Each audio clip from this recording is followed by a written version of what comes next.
Excellencies, distinguished guests, ladies and gentlemen, good morning. Let me begin by thanking Ideas for putting together, Ideas and FNF, for putting together this conference, and to all of you for making the time to be here with us today.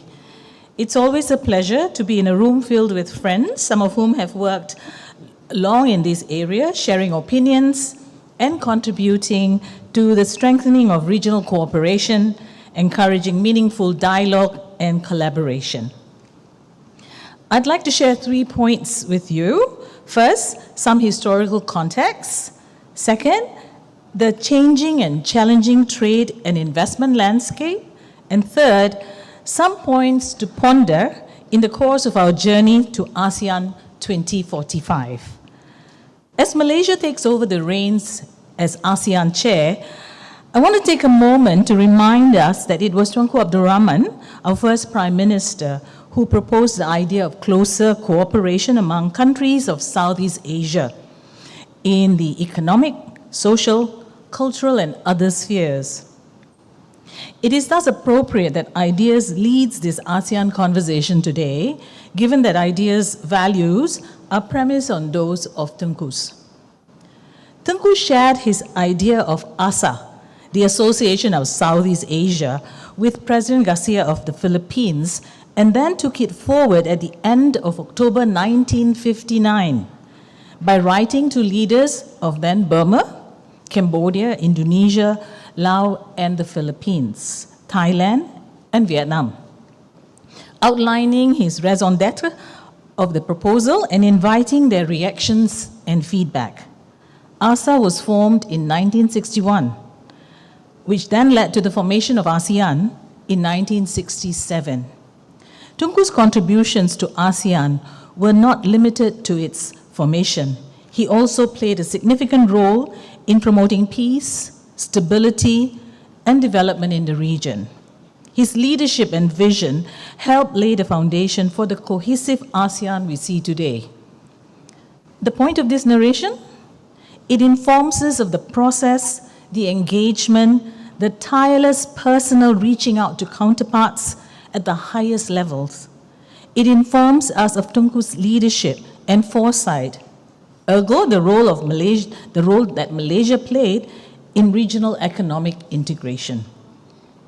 This year, Malaysia has the opportunity to lead the process of deepening regional integration and contributing significantly to the process of charting our course to ASEAN 2045. In 2007, we witnessed an important milestone in ASEAN's journey, the adoption of the ASEAN Charter, which gave us a framework, a structure of 3 pillars: political security, economic, and socio-cultural, around which we based our development. This structure may have worked for us then, but in the light of complexities around trade and economic development, security, climate change, energy transition, digital transformation, justice, and equality, we must rethink this structure. Take the ASEAN Economic Community, AEC, for example. We set ambitious goals with our 2015 and 2025 economic community blueprints. Yes, we have made strides. However, we must be honest about the gaps. The midterm review of the 2025 AEC blueprint, for instance, highlighted that there should be a better mechanism at responding to cross-cutting issues. Trade today is not just about the transaction of goods and services per se, but is intertwined with issues of sustainability, security, and resilience of supply chains, the challenge of digital transformation, human rights, economic empowerment of micro, small, and medium enterprises, women, and those with untapped economic potential. The global landscape is shifting. While we won't dwell too much on individual political figures, we must acknowledge that leadership changes around the world have real consequences to our region. Yes, we are in turbulent times and can expect to be so for at least another 4 years. But let it not distract us from the work that we have before us. Let's view this as the black swan that it is and learn from it, as we did the black swan that was COVID-19. ASEAN should harness our collective strength, learn and move on, as we did when we moved from the Trans-Pacific Partnership Agreement, TPP, to the Comprehensive and Progressive Agreement for the Trans-Pacific Partnership, CPTPP. There are other challenges too in the various multilateral and international organizations, such as the World Trade Organization, the World Health Organization, or the UN Climate Change Conferences, or COPs. All these organizations present ASEAN with the opportunity to speak with greater coherence and amplify its voice on the global stage.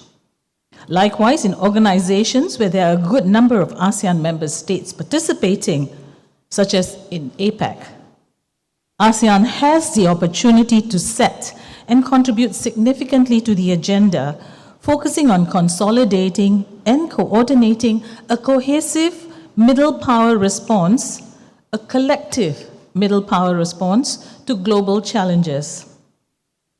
Excellencies, ladies and gentlemen, here's what I hope to see for ASEAN's future, a wish list, if you will, if you must.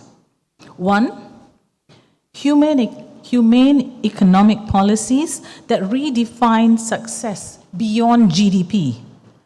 As global challenges continue to evolve, so too must our markers of progress and growth. Even Simon Kuznets, the primary architect of GDP, cautioned against its limitations as a measurement tool.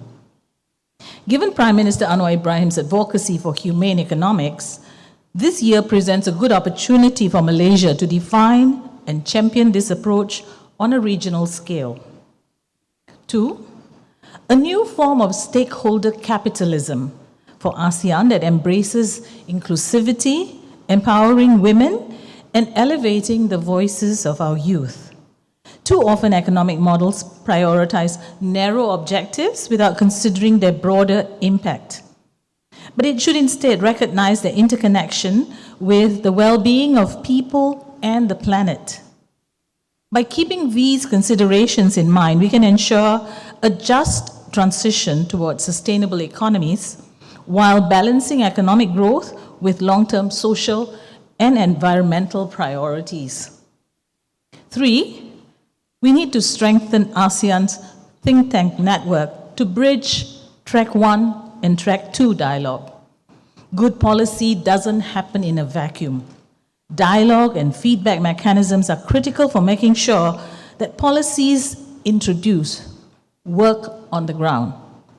By creating stronger channels for engagement, we can identify gaps early, refine our strategies, and make sure that ASEAN's policies are not just well-intended, but equally effective. 4, we need to review the 3-pillar structure to build in a bridge for cross-pillar work so that issues of digitalization, climate change, and gender equality are coherently dealt with. They are now located in different pillars of the Secretariat of ASEAN, and there is not much interaction or bridging among those pillars. Finally, Malaysia should lead the process of institutional reform, enhancing coordination at the Secretariat level to strengthen policy messaging, administrative efficiency, and have in place effective monitoring mechanisms of key initiatives, reinforced through built-in support structures and feedback loops, ensuring that ideas like humane economy do not merely remain chaotic concepts, but translate into tangible long-term change. Thank you once again, and I look forward to the sessions to come, and I also look forward to interacting with you and receiving feedback on this conference. Thank you very much.